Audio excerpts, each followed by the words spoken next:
Hello guys, तो स्वागत है आपका हमारे चाणक्य जी के क्लास में। आज हम फिर से आप लोगों के सामने आ चुके हैं रसायन विज्ञान के कुछ पीवाईक्यू क्वेश्चन लेकर, जो कि रेलवे एग्जाम के पिछले वर्षों में पूछे जा चुके हैं। इस बार भी पूछे जाने की संभावना है, पूछे जा सकते हैं, कुछ कह नहीं सकते हैं। हम आशा करते हैं कि आप लोग अपने पढ़ाई में जबरदस्त तरीके से जुटे हुए होंगे।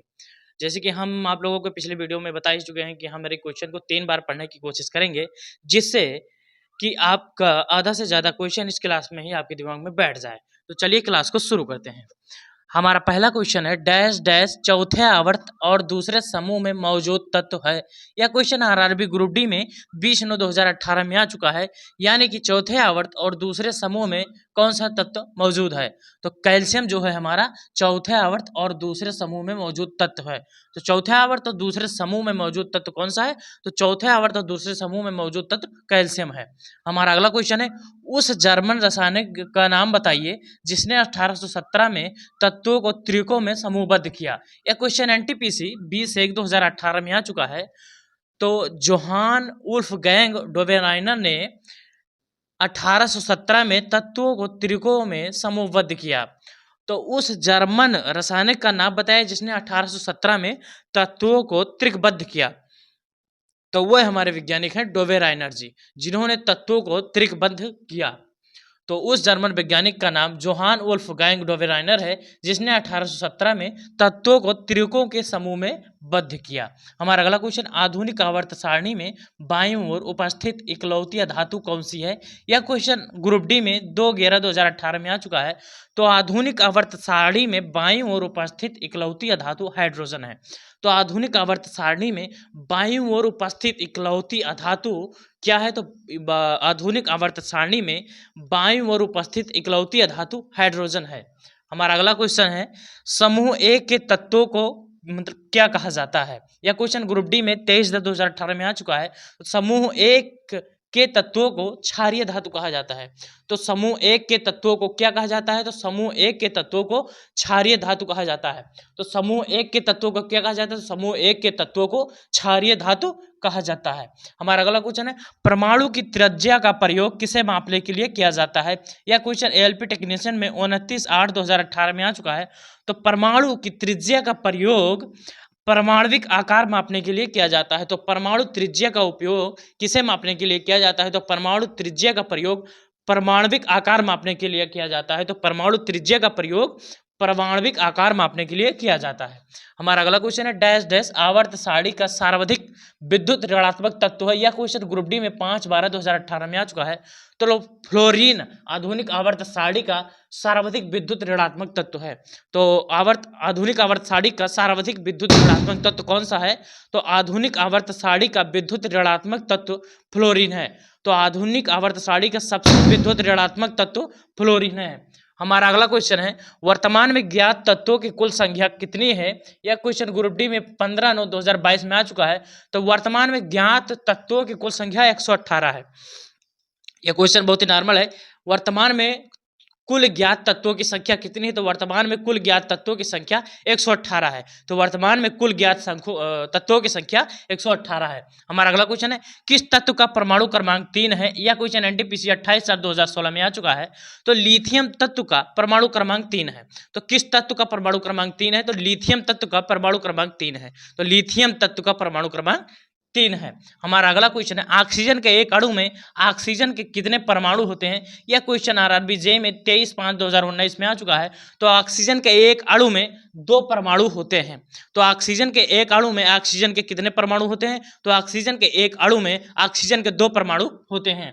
हमारा अगला क्वेश्चन है, सभी अम्ल धातुओं के साथ अपक्रिया करके डैश डैश गैस उत्पन्न करते हैं। यह क्वेश्चन आरआरबी जे में 23/5/2019 में आ चुका है। तो सभी अम्ल धातुओं के साथ अपक्रिया करके हाइड्रोजन गैस उत्पन्न करते हैं।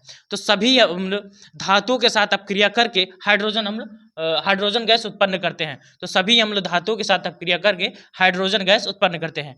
हमारा अगला क्वेश्चन है, कैलिफोर्नियम डैश डैश समूह का सदस्य है। यह क्वेश्चन ग्रुप डी में 15/10/2018 में आ चुका है। तो कैलिफोर्नियम एक्टिनाइड समूह का सदस्य है। तो कैलिफोर्नियम डैश डैश समूह का सदस्य है? तो कैलिफोर्नियम एक्टिनाइड समूह का सदस्य है। तो कैलिफोर्नियम एक्टिनाइड समूह का सदस्य है। वीडियो अगर पसंद आए तो चैनल को सब्सक्राइब करें। वीडियो को अगर 2 बार देख लेंगे तो लगभग हमें आशा है कि आपका पूरा क्वेश्चन इसी क्लास में ही कवर हो जाएगा। तो चलिए हम आगे का क्वेश्चन करते हैं। हमारा अगला क्वेश्चन है, आधुनिक आवर्त सारणी की तीसरी अवधि और 8वें समूह में रखी गई नोबेल गैस का नाम बताएं। यह क्वेश्चन LP 14/8/2018 में आ चुका है। तो आधुनिक आवर्त सारणी की तीसरी अवधि और 8वें समूह में रखी गई नोबेल गैस आर्गन गैस है। तो आधुनिक आवर्त सारणी की तीसरी अवधि और 8वें समूह में रखी गई नोबेल गैस आर्गन गैस है। तो आधुनिक आवर्त सारणी की तीसरी अवधि और 8वें समूह में रखी गई नोबेल गैस का नाम क्या है?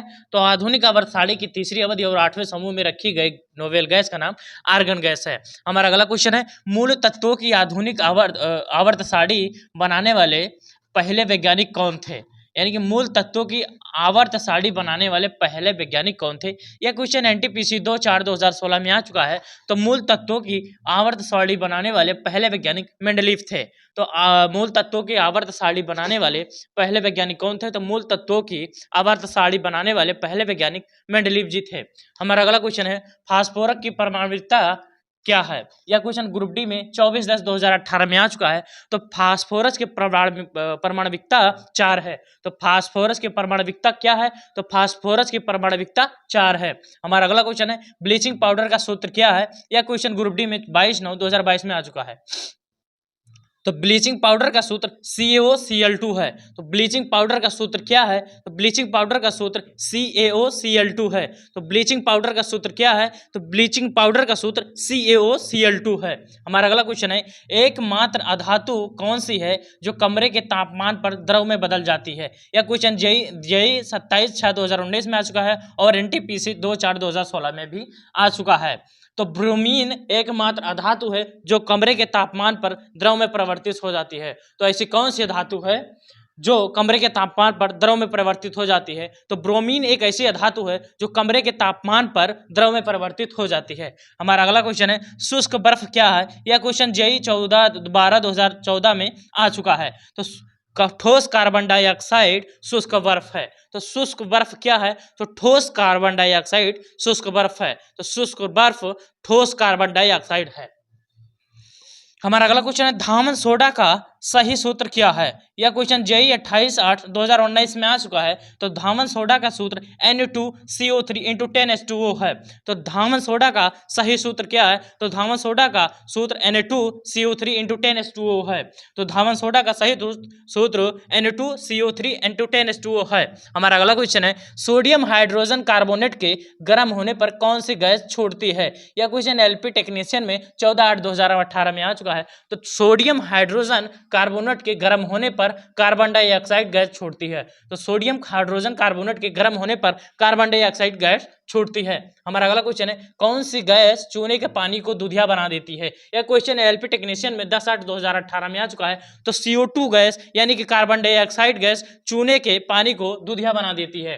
तो कार्बन डाइऑक्साइड गैस चूने के पानी को दूधिया बना देती है। तो कौन सी गैस चूने के पानी को दूधिया बना देती है? तो कार्बन डाइऑक्साइड गैस चूने के पानी को दूधिया बना देती है। हमारा अगला क्वेश्चन है, कौन सी धातु ठंडे या गर्म पानी के साथ प्रतिक्रिया नहीं करती है? यह क्वेश्चन LP 17/8/2019 में आ चुका है। तो एल्यूमिनियम धातु ठंडे या गर्म पानी के साथ प्रतिक्रिया नहीं करती है। तो कौन सी धातु ठंडे या गर्म पानी के साथ प्रतिक्रिया नहीं करती है? तो एल्यूमिनियम धातु ठंडे या गर्म पानी के साथ प्रतिक्रिया नहीं करती है। हमारा अगला क्वेश्चन है, जिप्सम किस तापमान पर प्लास्टर ऑफ पेरिस यानी कि POP में परिवर्तित हो जाता है? यह क्वेश्चन ग्रुप डी में 6/10/2022 में आ चुका है। तो जिप्सम 373 केल्विन तापमान पर प्लास्टर ऑफ पेरिस यानी कि POP में परिवर्तित हो जाता है।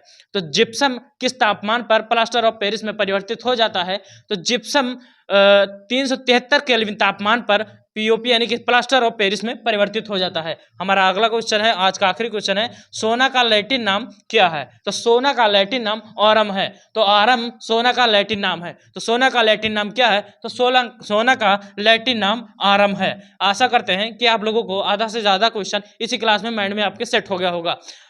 वीडियो को दोबारा देख लीजिएगा ताकि विधिवत माइंड में सेट हो जाए।